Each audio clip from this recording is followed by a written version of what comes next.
Good afternoon everyone. आज जो हमारा टॉपिक है वो है मोजर बेस स्पेक्ट्रोस्कोपी में स्प्लिटिंग को एक्सप्लेन करना है हमने।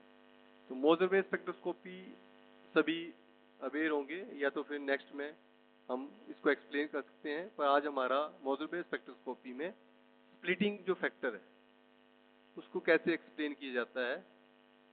तो स्प्लिटिंग जो होती है मोजर बेस स्पेक्ट्रोस्कोपी में एक मोटा मोटा आइडिया आप ऐसे कर सकते हैं कि हम गामा रेज की स्टडी करते हैं कि जो भी गामा रेज निकलती हैं न्यूक्लियाई द्वारा अटैक करके उसकी स्टडी को मोजर बेस स्पेक्ट्रोस्कोपी बोला जाता है। इसमें हमारा जो आज का मेन जो टॉपिक है वो स्प्लिटिंग, कि मोजर बेस स्पेक्ट्रोस्कोपी में स्प्लिटिंग कैसे होती है। तो स्प्लिटिंग में आपके मेनली दो फैक्टर्स होते हैं। पहला होता है आपका क्वाड्रोपोल स्प्लिटिंग, स्प्लिटिंग, और दूसरा हमारा टॉपिक, दूसरा जो फैक्टर होता है वो होता है मैग्नेटिक स्प्लिटिंग। तो आज जो हम एक्सप्लेन करेंगे वो पहला एक्सप्लेन करेंगे क्वाड्रोपोल स्प्लिटिंग। तो क्वाड्रोपोल स्प्लिटिंग के लिए आपने ऐसे देखना है कि जैसे मान लीजिए फॉर एग्जांपल हमारे पास आयरन है, एग्जांपल ले लीजिए जैसे आपने आयरन ले लिया, उसका मास नंबर 57 है। आप टीन ले लीजिए 119 है, ये हमने एग्जांपल ले लिए। तो हमें उनकी ग्राउंड स्टेट में आई की वैल्यू पता होनी चाहिए, स्पिन की वैल्यू पता होनी चाहिए कि ग्राउंड स्टेट में कितनी वैल्यू है और एक्साइटेड स्टेट में कितनी है। तो दोनों केसेस में ही, चाहे आयरन है चाहे आपका टीन है, इसमें ग्राउंड स्टेट के लिए वैल्यू रहती है 1/2 और एक्साइटेड स्टेट के लिए रहती है 3/2। तो हमें एक आइडिया हो गया कि ग्राउंड स्टेट में इसकी वैल्यू है 1/2 और एक्साइटेड स्टेट में वैल्यू है 3/2। तो अगर हम देखेंगे तो यहाँ पे आई की वैल्यू जब ग्राउंड स्टेट में है तो 1/2 है। तो दो वैल्यूज आती हैं, दो स्प्लिटिंग डीजेनेरेसी, ये दो लाइंस आएंगी आपकी मोटा मोटा आइडिया समझने के लिए। यहाँ पे आएंगी 4 लाइंस। वो कैसे है, एक फॉर्मूला होता है, आपको आइडिया होगा, अगर नहीं है तो आई की वैल्यू और ये कितनी लाइंस आएंगी। तो आई की वैल्यू हमें गिवन है ये कि 1/2 है या 3/2 है। तो फॉर्मूला होता है कि 2ni+1। एन मतलब नंबर ऑफ कितने आयंस हैं यहाँ पे। तो एग्जांपल जैसे हम आयरन के लिए कर रहे हैं या हम टीन के लिए कर रहे हैं तो हमारे पास 1 है एन की वैल्यू, और आई की वैल्यू अगर ग्राउंड स्टेट के लिए कर रहे हैं तो 1/2 है +1। तो ये आपका ये आ गया 1 + 1 2। तो हमें पता लगे कितनी लाइन्स आएंगी 2। इस तरह से इसको डिफाइन करते हैं। यही चीज हम एक्साइटेड स्टेट के लिए हमारे पास यहाँ पे 4 लाइन्स आई हैं। तो कैसे आई हैं, तो 2ni+1, तो 2 एन मतलब नंबर ऑफ आयंस, ये नंबर ऑफ एलिमेंट कितने हैं, यहाँ पे 1 है। आई की वैल्यू एक्साइटेड स्टेट के लिए 3/2 है, +1, 2 से 2, ये आ गया 3 + 1 4। तो ये आपको आइडिया होगी कितनी लाइन्स आई 4। तो इस तरह से आप कैलकुलेट करते हैं और ये लाइन्स आ जाती हैं। जब अब आप इनको स्प्लिट कैसे करेंगे, तो इसके लिए होता है कि जब आपकी इलेक्ट्रिक फील्ड ग्रेडियंट जब 0 होगा, इस केस में जब स्प्लिटिंग नहीं हुई है, तो ये मान लीजिए ये ±1/2 है, ये ±3/2 है और ±1/2 है। ये भी हमें कैसे पता लगता है कि ±3/2 के बाद 1/2, तो -1 करके देखना होता है। अगर यही वैल्यू 5/2 होती तो 5/2 से पीछे 3/2 आना था, 1/2 आना था। तो इस तरह से हमें पता लग जाता है। फिर उसके बाद ये जो है स्प्लिट हो जाते हैं। जब स्प्लिट हो गए तो ये ऐसे स्प्लिट हो गए, ये +1/2, -1/2, ये +3/2, +1/2, -1/2, -3/2, ऐसे स्प्लिट करते हैं। और इन दोनों केसेस में ही आपकी जो मैग्नेटिक फील्ड की वैल्यू होती है वो क्या होती है, 0। और इस केस में आपकी ट्रांजिशन कितनी हो रही है, 1। ये आपके सिलेक्शन रूल होता है एक, सबको आइडिया होगा, डेल्टा एम आई सिलेक्शन रूल। जब 0 होगा या ±1, इलेक्ट्रिक फील्ड ग्रेडियंट 0 होगा तो जो आपकी क्वाड्रोपोल स्प्लिटिंग है वो एक सिग्नल देगी, एक सिग्नल, तो उसको बोलते हैं सिंगलेट। एक सिग्नल देगी तो वो सिंगलेट होगा और आपको पता लग गया इलेक्ट्रिक फील्ड ग्रेडियंट क्या है उस केस में, 0। जब इलेक्ट्रिक फील्ड ग्रेडियंट 0 है तो क्वाड्रोपोल स्प्लिटिंग जो है वो 1 सिग्नल देगी, और 1 सिग्नल का मतलब सिंगलेट। जब इलेक्ट्रिक फील्ड ग्रेडियंट यहाँ पे electric field gradient not equal to 0 है। तो इसका मतलब है जो क्वाड्रोपोल स्प्लिटिंग है वो डबलेट सिग्नल देगी। और सिलेक्शन रूल में भी देखेंगे तो अप्लाई करके तो आपका वही आएंगे। तो एक ये आ गया, ये दूसरा, तो हमारे दो सिग्नल, ये सिग्नलेट है जब इलेक्ट्रिक फील्ड ग्रेडियंट 0 है, और दूसरा है जब इलेक्ट्रिक फील्ड ग्रेडियंट 0 नहीं है तो आपका क्वाड्रोपोल स्प्लिटिंग जो है वो डबलेट सिग्नल देगा। अब हमने देखना है कि स्प्लिटिंग हो रही है। स्प्लिटिंग में आपकी पहले हमने यहाँ पे डिस्कस किया कि स्प्लिटिंग में आपके दो होगी, एक तो होगी क्वाड्रोपोल स्प्लिटिंग जिसकी यहाँ पे भी चर्चा हो रही है। इलेक्ट्रिक फील्ड ग्रेडियंट 0 है तो क्वाड्रोपोल स्प्लिटिंग सिंगलेट है, क्वाड्रोपोल स्प्लिटिंग यहाँ पे डबलेट है। तो हमारा जो मेन स्प्लिटिंग में दो फैक्टर है, एक है क्वाड्रोपोल और दूसरा है मैग्नेटिक। तो जो हम पहले डिस्कस कर रहे हैं वो क्वाड्रोपोल का करेंगे कि क्वाड्रोपोल स्प्लिटिंग कैसे होती है और क्या होता है इसमें, क्योंकि उसके लिए हमें पता है इलेक्ट्रिक फील्ड ग्रेडियंट क्या होगा 0, तो क्वाड्रोपोल स्प्लिटिंग सिंगल देगा। जब electric field gradient not equal to 0 होगा तो क्वाड्रोपोल स्प्लिटिंग क्या देगा, डबलेट देगा। अब हमने इसकी स्टडी के लिए देखना है कि जो इलेक्ट्रिक फील्ड ग्रेडियंट है वो 0 आया कि नहीं आया, वो हमें पता लग जाएगा। तो इसके लिए हमें पहले देखना पड़ेगा इलेक्ट्रिक फील्ड ग्रेडियंट 0 आया तो सिंगलेट है, electric field gradient not equal to 0 तो डबलेट है। तो इलेक्ट्रिक फील्ड ग्रेडियंट जो होता है, इलेक्ट्रिक फील्ड ग्रेडियंट, तो इलेक्ट्रिकल फील्ड ग्रेडियंट में हमें जो है वो डिस्कस करना पड़ेगा कि इलेक्ट्रिक फील्ड ग्रेडियंट में जो ये मेनली फैक्टर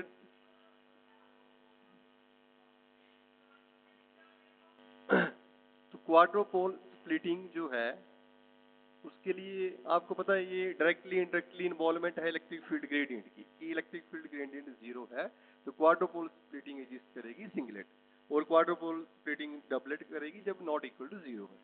तो अब इलेक्ट्रिक फील्ड ग्रेडियंट पता होना चाहिए। इलेक्ट्रिकल फील्ड ग्रेडियंट जो है, इलेक्ट्रिक फील्ड ग्रेडियंट जो है वो डिपेंड करता है सिमेट्री पे, कि आपका जो भी आपने कंपाउंड कॉम्प्लेक्स जो लिया है वो सिमेट्रिकल है या नहीं है। सिमेट्री के लिए दो फैक्टर होते हैं मेनली। ये जो आपकी सिमेट्री है, सिमेट्री के लिए दो फैक्टर होते हैं।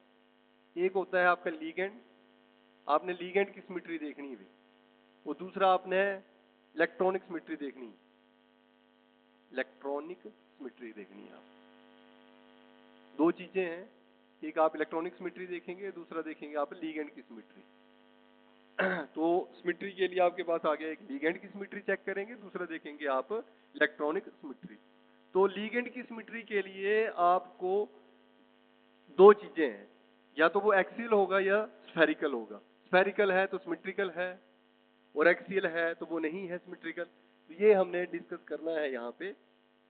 तो देखेंगे आप यहाँ पे ये दो पार्ट में आएगा, या तो एक्सियल हो सकता है या क्या हो सकता है, स्फेरिकल।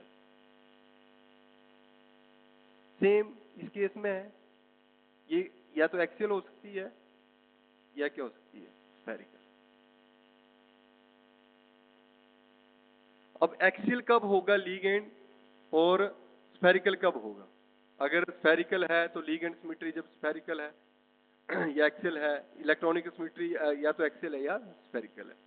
तो स्फेरिकल के केस में होगा कि आपके पास जो लीगेंड कॉम्प्लेक्स या कंपाउंड दिया गया है वो आपका या तो टेट्राहेड्रल हो सकता है, ऑक्टाहेड्रल हो सकता है आपका।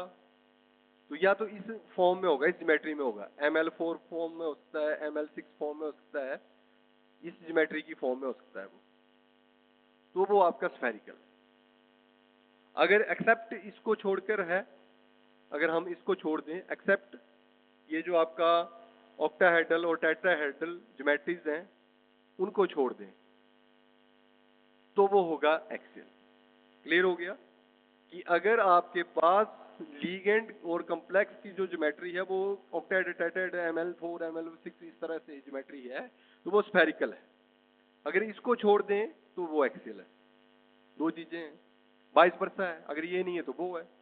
अब इस केस में जो दो फैक्टर हैं, एक ये है लीगेंड की सिमेट्री देखना और दूसरा है इलेक्ट्रॉनिक सिमेट्री देखना। इसमें जो डोमिनेट फैक्टर है, डोमिनेट करता है, वो इलेक्ट्रॉनिक सिमेट्री ही करता है। तो इलेक्ट्रॉनिक सिमेट्री के लिए भी हमें देखना पड़ेगी वो स्फेरिकल है कि एक्सियल है। तो वो देखने के लिए हम एग्जांपल ले लेते हैं। मान लीजिए एग्जांपल से हम एक्सप्लेन करते हैं अब कि हमारे पास कोई एग्जांपल है और उससे हम एक्सप्लेन करते हैं। जैसे एग्जांपल के लिए हमने ले लिया ये ले लिए एग्जांपल, जैसे मान लीजिए FeH2O6 और Cl, मान लीजिए कम्प्लेक्स। तो अब एक तो आपको देखने से लग रहा है, तो आपने पहला फैक्टर देखना है कि लीगेंड की सिमेट्री क्या है। लीगेंड की सिमेट्री, ये लीगेंड की सिमेट्री के लिए लिख दिया, लीगेंड की सिमेट्री चेक करेंगे। तो लीगेंड की सिमेट्री के लिए आपने क्या किया कि भाई देखा कि AML देखने से लग रहा है कि कहीं ना कहीं ML6 की फॉर्म में नजर आ रहा है। तो हमें पता लग गया कि यही अगर इस फॉर्म में आएगा टेट्राहाइड्रोक्साइड की फॉर्म में, तो वो क्या है, स्फेरिकल। तो आपको आइडिया हो गया यहाँ से ये क्या है, स्फेरिकल है। अब दूसरा हम इलेक्ट्रॉनिक सिमेट्री देखते हैं। इलेक्ट्रॉनिक सिमेट्री, इलेक्ट्रॉनिक सिमेट्री देखने के लिए हमने चेक करना है कि यहाँ पे इसका पहले ऑक्सीडेशन नंबर निकाल लीजिए, आयन चार्ज निकाल लीजिए, ऑक्सीडेशन नंबर सेंट्रल मेटल का, तो वो हमने निकाल लिया, जैसे x + 6 × 0 -3 = 0, तो x = 3, तो मतलब ये आयरन 3 पॉजिटिव के लिए आ गया, आयरन 3 पॉजिटिव। तो आयरन 3 पॉजिटिव पता है, आप इलेक्ट्रॉनिक कन्फिगरेशन लिखेंगे तो आर्गोन आपका 4s2 3d6 आयरन के लिए आया। अब 3 पॉजिटिव के लिए है, तो ये आपका हो गया 4s0 और 3d5, क्योंकि 3 इलेक्ट्रॉन लूज करेंगे आयरन 3 पॉजिटिव के लिए। ये सिंपल आयरन के लिए मान लीजिए। अब आयरन 3 पॉजिटिव के लिए तो 4s0 हो गया और 3d5 हो गया। अब हमने देखना है कि यहाँ पे जो ये D5 है इसकी स्प्लिटिंग करेंगे, और ऑक्टाहेड्रल आपके पास कम्प्लेक्स है, तो आपने कहीं ना कहीं चेक करना है कि वो एक्सियल है इलेक्ट्रॉनिकल सिमेट्री या आपका स्फेरिकल है, या एक्सियल है या स्फेरिकल है। उसको चेक करने के लिए आपने क्या करना है, ये जो लास्ट जो D ऑर्बिटल था D5 है आपके पास, तो D5 के लिए आप स्प्लिट करेंगे तो आपकी ये आ गया T2G और EG। अगर क्रिस्टल फील्ड थ्योरी वगैरह सुना हो या उसमें स्प्लिटिंग जो आप देखते हैं, तो T2G और EG। अब D5 है, और साथ में आपने ये भी देखना है यहाँ पे कि इस कम्प्लेक्स में आपका जो लीगेंड है वो क्या है, न्यूट्रल है, वीक लीगेंड है, न्यूट्रल है, तो D5 है 1 2 3 4 5। ये जो लीगेंड था वो आपका वीक था, तो उसने क्या किया, बैक पेयरिंग नहीं की, सभी ऑर्बिटल्स में एक एक इलेक्ट्रॉन जाएगा पहले। तो उसमें से आपने फाइंड आउट किया कि यहाँ पे इलेक्ट्रॉन्स कैसे आए। तो अब देखेंगे तो ये देखने से ऐसा लग रहा है आपका कि T2G 3 है और EG 2 है। तो जो दो बातें बोली थी, या तो एक्सियल होगा या स्फेरिकल होगा इलेक्ट्रॉनिक सिमेट्री। तो इसमें देखेंगे तो सिमेट्री बन रही है, सिमेट्री बन रही है, हाफ फील्ड है सारे, ये भी हाफ फील्ड है, तो ये क्या हुआ, स्फेरिकल। स्फेरिकल बोल सकते हैं या सिमेट्री बोल सकते हैं। तो आपके पास जो इलेक्ट्रॉनिक सिमेट्री थी वो भी आ गई क्योंकि स्फेरिकल है। लीगेंड जो था, लीगेंड की सिमेट्री वो भी आपने एक्सप्लेन की, वो भी क्या है, स्फेरिकल है। दोनों केसेस में क्या हो गई, स्फेरिकल स्फेरिकल आ गई, ये भी स्फेरिकल आ गया, ये भी स्फेरिकल आ गया, तो दोनों ही स्फेरिकल आ गए। तो जब दोनों ही सिमेट्रीज स्फेरिकल होती हैं तो वहां पे इलेक्ट्रिकल फील्ड ग्रेडियंट, जैसे इस एग्जांपल में हमने एक्सप्लेन किया, इलेक्ट्रॉनिक की सिमेट्री वो भी स्फेरिकल थी, लीगेंड की सिमेट्री वो भी क्या थी, स्फेरिकल थी। तो जब दोनों ही स्फेरिकल आ जाती हैं उस केस में इलेक्ट्रिकल फील्ड ग्रेडियंट वो जीरो हो जाता है। सिंपल सी बात। या आपने सिमेट्री चेक करने के लिए लीगेंड की सिमेट्री चेक की, उसके बाद आपने इलेक्ट्रॉनिक सिमेट्री चेक की। अब जब दोनों ही आपकी सिमेट्री जो है या दोनों ही स्फेरिकल सिमेट्रिकल हैं तो इलेक्ट्रिकल फील्ड ग्रेडियंट वहां पे जीरो हो गया। और आपने शुरू में हमने डिस्कस किया था कि जब इलेक्ट्रिकल फील्ड ग्रेडियंट जीरो हो जाता है तो उस केस में क्वाड्रोपोल स्प्लिटिंग जो होती है वो सिंगलेट सिग्नल देती है, सिंगल सिग्नल देती है।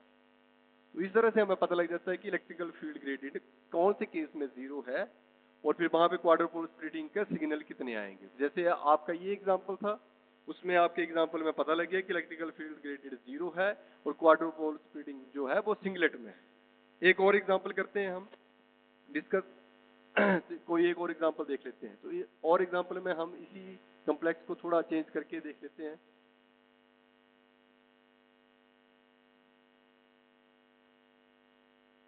तो हम ये लेते हैं जैसे कि ये लेते हैं K3 Fe CN मान लीजिए। अब इस केस में भी आपका क्या है कि आपको क्वेश्चन में इस तरह से पूछा गया होगा कि भाई इलेक्ट्रिकल फील्ड ग्रेडियंट इस केस में 0 है या 0 नहीं है, एक ये चीज पूछ सकते हैं। दूसरा जो क्वाड्र पोल स्प्लिटिंग है वो सिंगलेट है या सिंगल सिग्नल देती है, डबल सिग्नल देती है। तो हमें पता, वो ऑलरेडी हमने डिस्कस किया कि जब सिग्नल 1 देगी क्वाड्र पोल स्प्लिटिंग जब इलेक्ट्रिकल फील्ड 0 होता है, और जो 2 सिग्नल देगी जब क्वाड्र पोल स्प्लिटिंग 2 सिग्नल देगी जब electrical field gradient not equal to 0 होता है। तो अब इस केस में मान लीजिए तो हमने दो चीजें चेक करनी है जो हमने पहले भी एक्सप्लेन किया कि हमने लीगेंड देखना है। तो लीगेंड देखेंगे तो आपका वो ही है, लीगेंड की सिमेट्री आपको क्या लग रही है देखने से, ML6, तो ये आपकी क्या है, पहला फैक्टर हो गया आपका। अब इलेक्ट्रॉनिक सिमेट्री देखनी है आपने, इलेक्ट्रॉनिक सिमेट्री क्या है, स्फेरिकल है कि एक्सियल है। तो उसके लिए फिर वो ऑक्सीडेशन नंबर निकाल के तो आपका यहाँ से देखेंगे तो आपका ये आ गया x plus 6 into -1 plus 3 is equal to 0, x minus 6 plus 3 is equal to 0 और x minus 3 is equal to 0 और x इज इक्वल टू 3। तो ये आपका 3 आ गया फिर से ऑक्सीडेशन स्टेट, तो आयरन 3 पॉजिटिव। तो आयरन 3 पॉजिटिव के लिए अब स्प्लिटिंग करेंगे हम, पता है हमें कि आयरन 3 पॉजिटिव है, पहले इलेक्ट्रॉनिक कन्फिगरेशन लिख लीजिए। तो आर्गन, उसके बाद आपके पास 4s2 3d6, ये तो सिंपल आयरन के लिए है, 3 पॉजिटिव है, फिर आपका वो क्या हो गया 4s0 3d5, फिर d5 आ गया। तो जो प्रीवियस क्वेश्चंस में भी था d5, बट वहां पे लीगेंड आपका क्या था, वीक लीगेंड। यहाँ पे लीगेंड का क्या रोल है, जो आपका CN लीगेंड है, साइनाइड लीगेंड है, वो आपका स्ट्रॉन्ग लीगेंड होता है। तो स्ट्रॉन्ग लीगेंड में कैसे स्प्लिटिंग करेगा वो देखेंगे। तो ये आ गया आपका 1 2 3 T2G, ये आ गया आपका EG, ये आ गया T2G और ये EG। अब D5 है, स्ट्रॉन्ग लीगेंड है, स्ट्रॉन्ग लीगेंड का मतलब वो क्या करेगा, लो स्पिन करेगा। लो स्पिन का मतलब 1 2 3 4 5।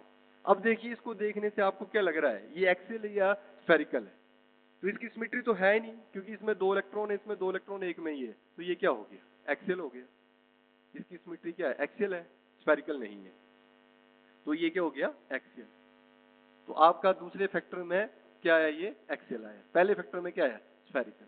तो आपको पता कि जब दोनों ही स्फेरिकल होंगे और सिमेट्रिकल होंगे तो इलेक्ट्रिकल फील्ड ग्रेडियंट 0 होता है। अब ये सेम नहीं है, स्फेरिकल नहीं है, एक एक्सियल एक स्फेरिकल है, तो इस केस में आपका इलेक्ट्रिकल फील्ड ग्रेडियंट क्या हो गया, नॉट इक्वल टू 0। और नॉट इक्वल टू 0 की बात क्या होती है, उस केस में आपका जब ये दोनों ही लीगेंड की सिमेट्री वो आपके पास निकाल ली, वो क्या आई, स्फेरिकल। और जो आपकी इलेक्ट्रॉनिक सिमेट्री आई वो क्या आई, एक्सियल। दोनों डिफरेंट हो गए, डिफरेंट हो गए, तो इसका मतलब है आपका electrical field gradient not equal to 0। और जब ये नहीं होता है नॉट इक्वल टू 0, तो आपकी क्वाड्रोपोल स्प्लिटिंग क्या देगी, 2 सिग्नल देगी, उसको बोलते हैं डबलेट या 2 सिग्नल। तो ये एक मेन टॉपिक है मॉड्यूल बेस्ड स्पेक्ट्रोस्कोपी में कि आपका स्प्लिटिंग कैसे होती है। स्प्लिटिंग में आपके मेनली 2 फैक्टर होते हैं, एक होता है आपका क्वाड्रोपोल स्प्लिटिंग और दूसरी होती है मैग्नेटिक स्प्लिटिंग। तो आज जो हमने बेसिकली एक्सप्लेन किया वो किया क्वाड्रोपोल स्प्लिटिंग के लिए। क्वाड्रोपोल स्प्लिटिंग में हमने इलेक्ट्रिकल फील्ड ग्रेडियंट 0 है कि नहीं है वो चेक करना होता है। 2 एग्जाम्पल हमने कर लिए, प्रीवियस आपको नेक्स्ट वीडियो में एक 2 और एग्जाम्पल डिस्कस करेंगे। और जो दूसरा फैक्टर रह गया मैग्नेटिक स्प्लिटिंग,